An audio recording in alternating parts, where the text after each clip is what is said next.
నోటికి వచ్చినట్లు ఏదో డబ్బులు ఇచ్చినాము 25,000 ఇచ్చినాము ఆ రోజు వడ్డీలు కట్టిన డబ్బులు అని చెప్తున్నా అంటే ఒకసారి తెలుసుకోవాలి. దీని తర్వాత మళ్ళీ వైఎస్ఆర్ కాంగ్రెస్ పార్టీ అధికారంలో వచ్చిన తర్వాత నేను సాయనని పట్టుకొని అన్న మా ఏరియాలో ఇంతమంది పట్టాలు రావాలి, మాకు ఈ పట్టాలు ఇవ్వడం ఎంఆర్ఓ గారికి అప్పట్లో ఉన్న ఎంఆర్ఓ గారికి అర్జీలు ఇచ్చినాం. అప్పుడున్న ఆర్ఐ గారు చెప్పి కొన్ని పట్టాలు ఇచ్చినారు అంతే. అవి రాజకీయ నాయకులు ఇంట్లో ఉన్నాయని చెప్పుకోవడము సిగ్గుచేటు. పట్టాలు ఎవరు ఇచ్చేది?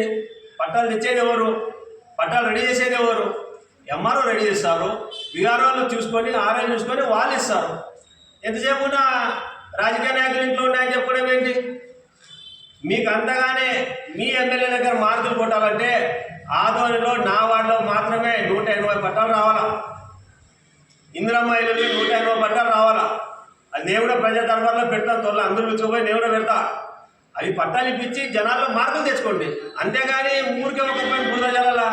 ఎంతసేపు ఉన్న బురద చెల్తే ఏమన్నా నాకు మార్కులు వచ్చేసాయి. ఇప్పుడేం ఎలక్షన్స్ లేవు, మీరు అధికారంలో ఉండరు కాబట్టి మీకు పట్టాలు ఇవ్వాలనే కాన్సెప్ట్ మీకు ఉంటే పట్టాలు పోయి ఎంఆర్ఓకి అడిగి ఆ లిస్టులు తీసుకొని ఎవరెవరికి పట్టాలు రాలేవో, ఎవరికైతే మనం పట్టాలు ఇవ్వాలో, ఎవరికైతే